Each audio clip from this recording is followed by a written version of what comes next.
Shalom, selamat bertemu sidang jemaat GSKI Betani Nginden, Manyar, Suko, Citraland, bahkan cabang sekota yang lainnya. Pada kesempatan program Masih Ada Tuhan ini, saya mengajak sidang jemaat tidak perlu khawatir, takut di dalam tenggelam masalah situasi dan kondisi yang terjadi di tengah-tengah negeri kita ini. Mari saya mengajak sidang jemaat untuk kita boleh melihat kuasa Tuhan yang begitu menyertai kita. Di dalam, kalau kita melihat situasi dan kondisi saat ini, kita melihat apa yang terjadi di dalam zaman Nuh. Saya mau menyampaikan di dalam situasi kondisi saat ini, kita membutuhkan yaitu kasih karunia Tuhan. Hanya kasih karunia Tuhan itulah yang menyelamatkan kita. Bahkan kita diselamatkan oleh pengenalan Yesus Kristus oleh karena anugerahnya. Kasih karunia-Nya.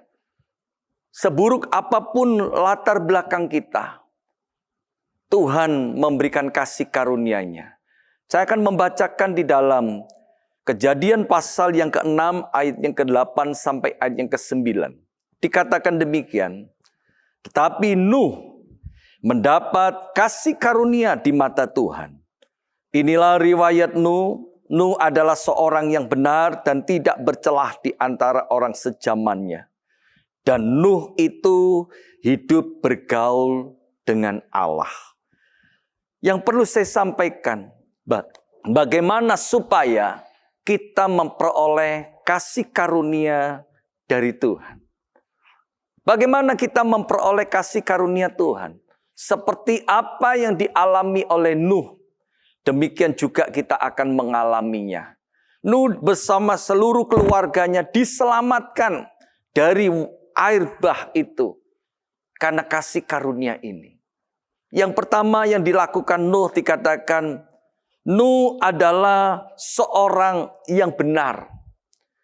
Artinya Nuh itu hidup di dalam kebenaran. Di tengah-tengah orang sejamannya Nuh. Orang dikatakan adalah orang yang penuh hidup di dalam dosa. Dikatakan kawin, mengawinkan, makan, minum. Kalau kita pelajari, hampir sama dengan terjadi hari-hari saat ini di tengah-tengah negara kita. Di tengah-tengah muka bumi ini. Sepertinya terjadi seperti di zaman Nuh. Tetapi kita ingat, masih ada kasih karunia Tuhan. Hanya kasih karunia Tuhan inilah yang menyelamatkan. Yang pertama, asal kita hidup di dalam kebenaran. Firman Tuhan pun mengatakan, di mana ada kebenaran, di situ akan tumbuh damai sejahtera. Akibat kebenaran adalah ketenangan dan ketentraman untuk selamanya. Di hari-hari saat ini, banyak orang yang penuh kekhawatiran, ketakutan. Tetapi kalau saya percaya, kalau kita hidup benar di hadapan Tuhan, tadi katakan Tuhan memberikan ketenangan dan ketentraman di dalam kehidupan kita. Saya percaya firman Tuhan pun mengatakan, orang benar dilepaskan dari segala kesulitan. Saat ini saya percaya banyak orang yang mengalami kesulitan. Masalah di dalam ekonomi. Masalah di dalam pekerjaan. Biarlah kita tetap hidup di dalam garis kebenaran. Karena firman Tuhan katakan tidak pernah kulihat orang-orang benar anak cucunya akan meminta-minta. Karena kita hidup di dalam kebenaran. Yesus pun mengatakan, akulah jalan dan kebenaran. Apa itu kebenaran? Firman-Ku adalah kebenaran. Yesus katakan, firman-Ku adalah kebenaran. Firman Tuhan adalah kebenaran.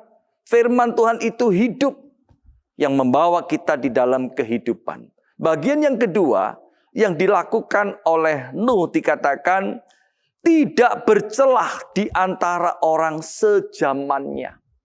Bagaimana Nuh itu hidup di dalam kekudusan. Tidak bercelah. Bayangkan di tengah-tengah angkatan yang bengkok, dikatakan orang yang keras, yang tegar tengkuk. Di orang-orang sejamannya pada saat itu. Bagaimana Nuh tetap hidup di dalam kekudusan.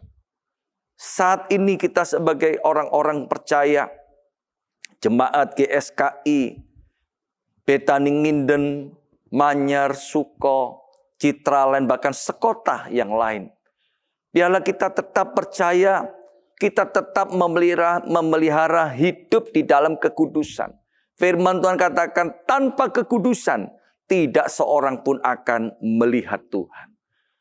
Kejarlah, kekudusan perlu dikejar. Kejarlah kekudusan. Tanpa kekudusan, tidak seorang pun akan melihat Tuhan. Bahkan firman Tuhan pun mengatakan, Tuhan memanggil kita bukan untuk melakukan apa yang cemar, tetapi apa yang kudus. Bukan apa yang cemar, tetapi apa yang kudus. Kalau mungkin ada di antara kita saat ini melakukan apa yang cemar di hadapan Tuhan, mari kita bertobat. Selagi masih ada kesempatan, mari kita bertobat. Tuhan tidak pernah mengingat-ingat segala dosa perbuatan kita. Kalau kita mau melangkah kembali berbalik kepada Bapa. Yang ketiga, di sini dikatakan, dan Nuh itu hidup bergaul dengan Allah. Nuh bukan saja hidup dalam kebenaran. Nuh bukan saja hidup dalam kekudusan. Tetapi Nuh hidup bergaul dengan Allah. Ini adalah sebuah kesempatan bagi saudara dan saya mempersiapkan waktu untuk hidup bergaul dengan Tuhan. Firman Tuhan katakan pergaulan yang buruk merusakkan kebiasaan yang baik. Kita sebagai orang-orang percaya, mari kita hidup bergaul dengan Tuhan. Kalau kita bergaul dengan Tuhan, kita mengerti karakter Tuhan. Kalau kita bergaul dengan Tuhan, kita mengerti kasih Tuhan. Bagaimana pertolongan Tuhan yang nyata di dalam kehidupan kita. Karena apa? Karena kita hidup bergaul. Nuh hidup bergaul dengan Tuhan. Sehingga ia tahu persis bahwa bumi ini akan dilenyapkan oleh air bah. Mengapa? Karena Nuh hidup bergaul dengan Tuhan. Dia tahu persis. Dan saat ini kita sebagai orang-orang percaya, mari kita hidup bergaul dengan Tuhan. Supaya Tuhan menghadapkan wajahnya kepada saudara. Di dalam Bilangan pasal 6 ayat yang ke-26 dikatakan, Tuhan menghadapkan wajahnya kepadamu dan memberikan kepadamu damai sejahtera. Nah, inilah firman Tuhan pada saat ini. Biarlah kita tetap percaya dan kita ini hanya hidup di dalam kasih karunia yang Tuhan berikan kepada kita. Seperti apa yang dilakukan oleh Nuh. Nuh mendapat kasih karunia di hadapan Tuhan. Dan kita pun juga sebagai orang-orang percaya mendapat kasih karunia di hadapan Tuhan. Oleh sebab itu, mari biarlah kita hidup dalam kebenaran, hidup dalam kekudusan, dan hidup bergaul dengan Tuhan. Saya percaya Tuhan Yesus memberkati saudara. Amin.